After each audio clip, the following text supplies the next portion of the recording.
बिस्मिल्लाहिर्रहमानिर्रहीम। अस्सलाम वालेकुम ग्रांड कतुन को प्रोग्राम दरन खबर सराज इमस्तासु कुर्बा फिदादिल पाकिस्तान टेलीविजन पे खबर मरकज़ ना दा प्रोग्राम तासो नेख पने गोरे नन बहम खबरना दननी खबरना ताज़ा खबरना डिस्कस को स्पीकर खैबर पख्तूनख्वा असेंबली सरा अपोजिशन लीडर डॉक्टर इबादुल्लाह मुलाकात शवे पदे मुलाकात के मुशावरत शवे असेंबली इजलास कला रागुख्तल पकार दी पदे के तासु पदा कि पेशावर हाई कोर्ट तरफ न यो फैसला हम रागले दा कि पसवार लस रोज़ के दन मखसूस नशिस्तुन बांधे चिकम नवी कसान नोटिफिकेशन जारी show the election commission of Pakistan तरफ ना दागे हलफ दे उचची पसवार लस रोज़ के दन उस सवार लस रोज़ के दन दा इजलास पर कला रागुख्तल की और मखसूस नशिस्तुन बांधे बदा हलफ कल की पदे मामला बांधे खबर को यो इंतज़ार हो द बलूचिस्तान काबीना बा कला सौगंध पोर्ता कई स्वारलस रुकनी यो काबीना चिकुमदा आगा मुंतखब करे शवेदा दागे हलफ हम शवेदा गवर्नर बलूचिस्तान चिकुम दे आगे द काबीने खोड़ोना बाकायदा हल्फ अगस्त दे पदे काबीना के सूख थी पदे हम तास्ता तफसीलात दर को आलमी मालियाती फ़ंड IMF 29 अप्रैल बांधे यो इजलास शेड्यूल करे दे दागे बाकायदा स्केड्यूल जारी करे दे पदे कि द पाकिस्तान इक्तिसादी जायज़ा चिकुमदा आगा शामिल न दा खो पाकिस्तान दरख्वास्त करे दे बाकायदा IMF ना चे द शपगो नवाखला तर $8 अरब पूरे बेल आउट पैकेज चिकुम दा पाकिस्तान ता वर्कड़ेशी वो आइंदा चिकुमा मियाश्त न मई रवान पदे कि यो ची रिव्यू मिशन दे दा पाकिस्तान दा पारा राशि दलता सूरत हाल ओगोरी पदेम खबर को बारानू दुलासा तासु पद सूरत हाल डेर गड़बड़ दे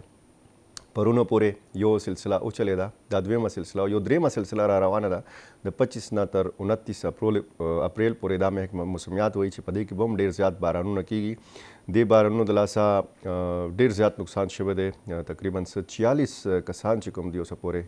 मुख्तलिफ सीमों के पर सुबह के मडशवी दी और दे सरासरा 2391 कोरोना चिकुम दिया गई नुकसान रसेदले दे और 388 कोरोना मुकम्मल तो बांधे तबाशी विधि सो नोरम दे नुकसाना तो तफसीलात थी अगब हम तासरा शरीको CNG 20 रुपये किलो ग्रान शेवेदा 339 रुपये 90 पैसे नर्ख चिकुम दे फ़ी किलो दा मुकर शेवेदे और दा तासु पता चिकला पेट्रोल ग्रान शिकला CNG ग्रान शीनो द पब्लिक ट्रांसपोर्ट कराया चिकुमेदी आगा डेर ज़्यादशी पदे हम नन प्रोग्राम के खबर को $1.1 अरब वादी शिविदी दी आलमी चिकुम मालियाती इदारे दी वर्ल्ड बैंक या एशियन डेवलपमेंट बैंक दा खैबर पख्तूनख्वा दा पारा और चिकुम मशीर ख़जाना दे मुज़म्मिल असलम आगे वेली चिदार यो गटा कामयाबी दा चे खैबर पख्तूनख्वा दा पारा दा $1.1 अरब चिकुम अगदी आगा वादी शिविदी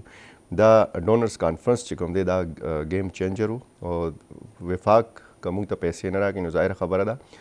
सुबह बा द माली मुश्किलात सरमखी और वफाक तदी 2 खातूना हम लिखली दी और 10 अरब रमज़ान पैकेज और 10 अरब रुपये सेहत कार्ड चिकुम दे आगा दी वर करे दे खैबर पख्तूनख्वा हुकूमत अगो मुसरा द पैसों कमी दा और वफाक का पदे हवाले सरा मदद कई ज़ाहिर खबर दा दे सुबह माली मामला चिकुम दी सरकारी मुलाजमीन और तनख्वाहगान पेंशन नोर डेर मामला थी आगा चले देशी राजू द खैबर पख्तूनख्वा असेंबली बांधे खबर को सनोर खबरों दी हम का वक्त मुतासरबा शरीको द अफगान ट्रांजिट ट्रेड गलत इस्तेमाल हवाले सरा वज़ीर आज़म शहबाज शरीफ ली दी दा गलत इस्तेमाल चिदे दा बा रुकावल वाड़ी और स्मगलिंग चिकुम दे आगा रुकावल द पारा मुहिम तेज़ कौलो हिदायत हम आगा वर कर दे खैबर पख्तूनख्वा असेंबली इजलास न रागुख्तली की वजह इदादा छे द सेनेट की तकरीबन 2 या 3 चिकुम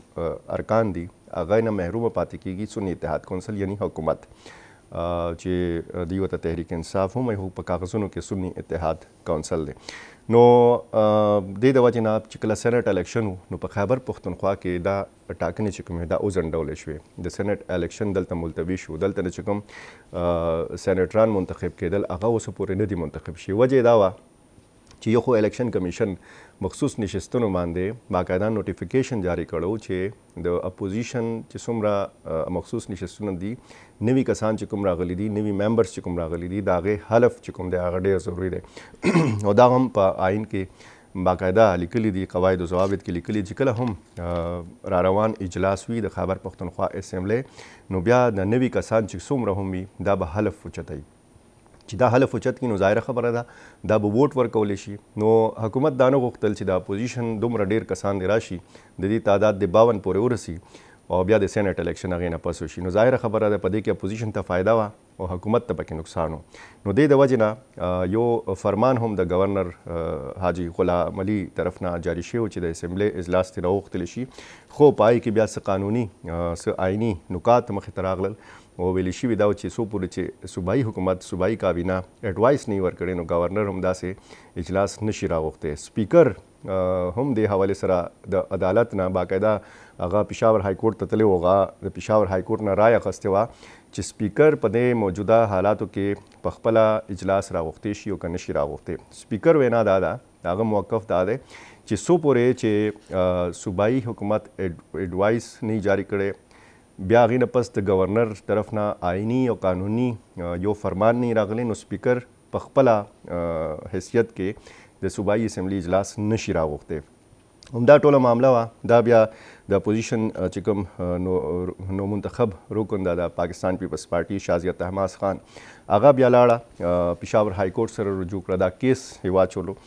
پای کې بیا پېښور های کورټ هم دا پرون فیصله ورکړې ده چې د صوبایي اسمبلی اجلاس راغوښتلو کې چې څومره ذمهداریانې دي پای کې د سیکرټري یا د سپیکر چې کوم ذمهداریانې جوړېدې هغه سرته نه دي رسولي او حکم یې ورکړی دی چې په 14 ورځو کې دننه د صوبایي اسمبلی اجلاس دې راوغوښتی شي او په دې کې چې کوم نوي کسان دي د مخصوص نشستونو باندې په دې کې ښځې ډېرې زیاتې دي په دې کې اقلیتي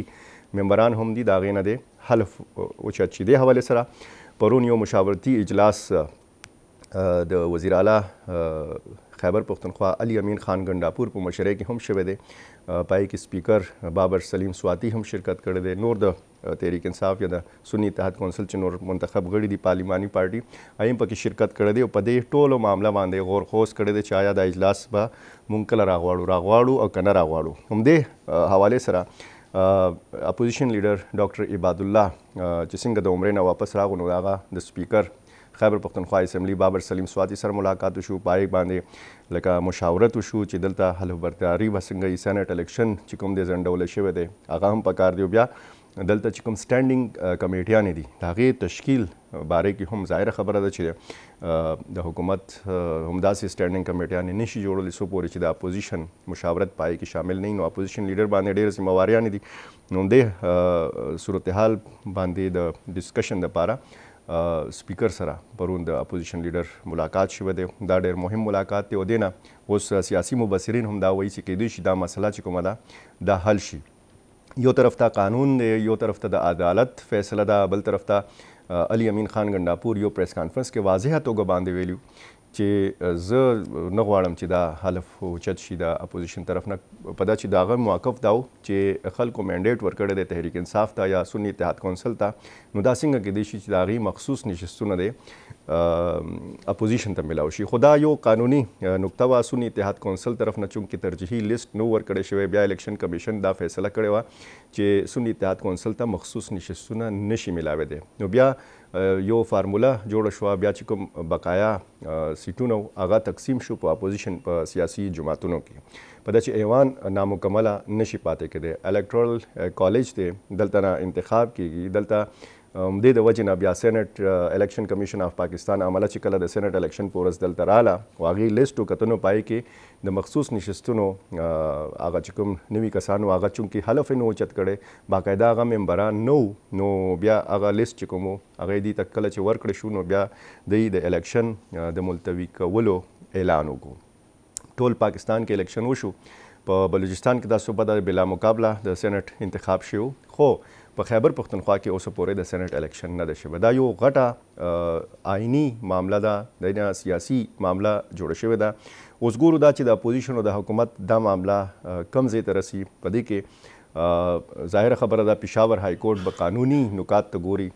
قانوني نکات دا دي چې الیکشن کمیشن ورته ویلي چې یو ترجیحي لیسټ ونه د سنی اتحاد کونسل طرف نه نو څنګه په هغې کې ایډیشن وشي په هغې کې مزید خلک چې کوم دي یا زنانه چې کوم دي په هغې کې جمع کړي شي. نو دا یو قانوني یو فیصله وه چې الیکشن کمیشن کړې وه. بیا دا چیلنج وه په پېښور های کورټ کې د حکومت طرف نه صوبایي حکومت طرف نه. نو بیا پېښور های کورټ هم دا فیصله ورکړه د اپوزیشن په حق کې، د نوي کسانو په حق کې. نو بیا دا معامله یو ځل بیا عدالت ته لاړه، سپیکر هم عدالت ته لاړو، اپوزیشن طرف نه شاه اعتماد خان هم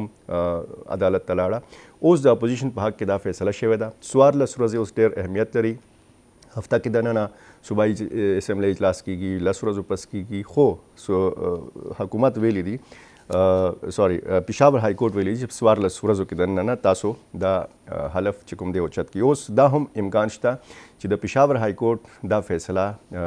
حکومت چیلنج کړي په سپریم کورټ کې. په دا چې صوبایي حکومت دا ویلي چې موږ به آخري حد پورې ځو خپل حق دپاره، او آخري حد دی ویلي دي چې زموږ سپریم کورټ دی. نو پېښور های کورټ نه خو یو فیصله راغله، 14 ورځو یو حکم راغو. دا به اوس سپریم کورټ ته دا فیصله ځي یا به نه ځي. په دا چې پرون چې کوم مشاورتي اجلاس شوی دی د هغې تفصیلات مخې ته نه دي راغلي چې د حکومت اوس موقف څه دی، د حکومت حکمت عملي څه ده. څه نوی اپډیټ وي نو تاسو سره به شریکوو. بلوچستان حکومت تاسو ته پته ده جوړ شوی دی، خو دلته صرف وزیر اعلی سرفراز بگتي چې کوم هغه باقاعده وزیر اعلی وټاکلی شو، خو د هغې کابینه نه وه. هغې سره نور منسټران نو ډېر طویل انتظار او مشاورت نه پس، چونکې اتحادي حکومت دی نو دې نه پس دا فیصله وشوه چې 14 رکني کابینه دی جوړه شي. د هغې باقاعده پرون گورنر بلوچستان د هغې نه حلف هم واخیستو. په دې تقریب کې امیر سرفراز بگتي، وزیر اعلی بلوچستان، چیف سیکرټري شکیل قادر خان او صوبایي سیکرټریان، وکلا، صحافیان، څنګه چې دا قسم تقریبات وي پای کې مختلف سیاسي ګوندونو چې کوم خلک یې هغه هم شرکت کوي، اعلی چې کوم بیوروکریټس دي هغه هم پکې شرکت کوي. نو حلف چې چا اوچت کړی دی پای کې صادق عمرانی دی، علي مدد جنگ دی، ظهور بلیدي، نور محمد دمر، سردار فیصل جمالی، سرفراز ڈومکی، عبدالرحمان کیتران، سلیم کھوسا، عاصم کرد گیلو، بخت محمد کاکڑ اور نوابزادہ طارق مکسی دا په صوبایي کابینه کې شامل دي. او بلوچستان کې تاسو پته ده چې کله هم ټاکنې وشي نو دلته همیشه موږ دا کتلي چې سیاسي هلې ځلې ډېرې زیاتې وي. دلته بیا اتحادي حکومت چې کوم دی هغه مخې ته راځي. دلته د پاکستان پیپلز پارټي طرف نه میر سرفراز بگتي چې کوم دی هغه وزیر اعلی دی، ورسره په کابینه کې مسلم لیگ نون هم شامل دی. پخوا به مونږ کتل چې نور سیاسي مذهبي چې کوم ګوندونه دي هغه به هم په بلوچستان حکومت کې شاملېدل، خو دې ځلې پښتونخوا عوامي ملي پارټي یا نور چې کوم نیشنلست پارټیانې دي هغه د حکومت کې شامل هغه رنګې نه دي. او بیا جمعیت علما اسلام چې همیشه په بلوچستان حکومت کې به شامل وو، هغه هم یو فیصله کړې ده چې موږ به په حکومت کې برخه نه اخلو. په مرکز کې هم جمعیت علما اسلام نشته او په بلوچستان حکومت کې هم هغه شامل نه دي. نو د بلوچستان صورتحال چې کوم دی هلته د امنیت هم ډېر صورتحال خراب دی، هلته مختلف کالعدم تنظیمونه هم کار کوي. دې حوالې سره په صوبایي حکومت باندې ډېرې زیاتې ذمهواریانې راځي. او د وفاق او د بلوچستان معاملات چې کوم دي هغه هم لکه دومره کړکېچن نه دي، ډېر ښه دي. څنګه چې موږ د خیبر پښتونخوا او د وفاق خبرې کوو نو هغه رنګې صورتحال نه دی. د خیبر پښتونخوا د وفاق ذکر وشو نو دا خبر به تاسو سره مخکې ډسکس کوم چې مشیر خزانه د خیبر پښتونخوا مزمل اسلم ویلي دي چې وفاق خیبر پښتونخوا ته فنډز نه ورکوي او دا صوبایي تعصب چې کوم دی دا ختمېدل پکار دي. وفاق ته هغې ویلي دا دي چې موږ 12 خطونه لیکلي دي دې دپاره چې څومره د صوبې حقوق جوړیږي، د بجلی خالص منافع ده، نور ډېر معاملات دي. زموږ NFC کې چې کوم حق جوړیږي هغه قبایلي سیمو دپاره چې کوم فنډز وفاق طرف نه راتلل پکار دي هغه وفاق نه ورکوي. نو دې دپاره 12 خطونه صوبایي حکومت وفاق ته لیکلي دي، خو هغې باندې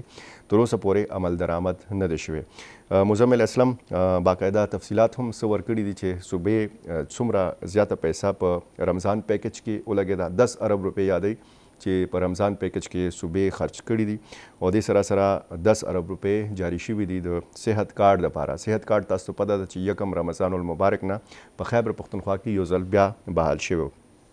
مزمل اسلم دا هم ویلي دي چې کوم ډونر کانفرنس شوی دی یا چې کوم دې حوالې سره میټینګز یا رابطې شوي دي هغه گیم چینجر دي، هغه د وجې نه د هغې نه پس ډېر زیات بدلون راغلی دی. او ایشین ډیولپمنٹ بینک او ورلډ بینک طرف نه چې کومې وعدې شوي دي چې 1.8 ارب ډالر به خیبر پښتونخوا ته میلاویږي. په خیبر پښتونخوا کې د بارانونو سلسله یو ځل خو دا وشوه، دویمه یو درېیمه سلسله غټه سلسله را روانه ده د 25 نه واخله تر 29 اپریل پورې به دا بارانونه کیږي. تر اوسه پورې چې څومره نقصانات شوي دي ویل کېږي دا چې 46 کسان په دې کې مړ شوي دي، په دې کې ماشومان هم دي، زنانه هم دي او تقریبا 80 پورې خلک چې کوم دي په هغې کې زخمیان شوي دي. 2391 کورونه متاثره شوي دي، په دې کې 388 کورونه چې کوم دي هغه مکمل توګه باندې تباه شوي دي. اربن فلډ وارننګ هم جاری کړی شوی دی. کله هم چې داسې صورتحال وي نو پکار دا دی چې تاسو احتیاط وکړئ. چې کوم نشیبي علاقې دي د هغې خلکو دپاره ډېر زیات احتیاط ضرورت دی. په د اوبو چې کومې لارې دي په هغې کې تجاوزات هم نه دي کول پکار او دا قسم صورتحال چې کوم د بجلي ستنو نه د کمبو نه ځان لرې ساتل پکار دي، خصوصا ماشومان. دا احتیاطي تدابیر چې کوم دي دا به د ډېر حادثاتو نه خلک بچ کړي. همدې سره زموږ د پروګرام وخت سر ته ورسېدو. خپل کوربه فدادي ته اجازت ورکړئ. د الله په امان.